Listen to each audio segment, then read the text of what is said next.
اگه تو هم به سختی از تخت خواب بلند میشی این پست برا خودته. تا آخر ببین. دلیل اینکه دیر از خواب بلند میشین میتونه اینایی باشه که میگم براتون. یکی از دلایل اصلی سخت بیدار شدن اینه که شبها به اندازه کافی نخوابیدیم. بدن به حدود از 7 تا 9 ساعت خواب نیاز داره تا انرژی لازم رو داشته باشه و صبح راحت‌تر از خواب بلند بشه. دومین دلیل به هم خوردن چرخ خوابتون میتونه باشه. وقتی ساعت خوابمون ثابت نباشه یا در زمانهای مختلف شب به رخت خواب بریم، چرخه خواب بدن به هم میریزه. این باعث میشه که بدن نتونه خودش رو برای بیدار شدن آماده کنه. سوم، نور خورشیده.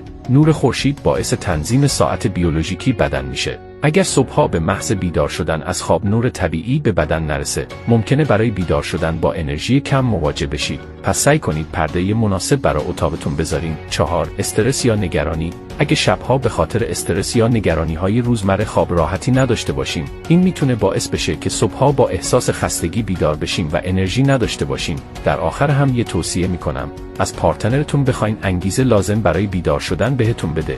مثلا یه عکس از خودش براتون بفرسته، یا صبحها قرار ورزش با هم بذارین، پست رو بفرست برای اون دوستت که همیشه خوابه.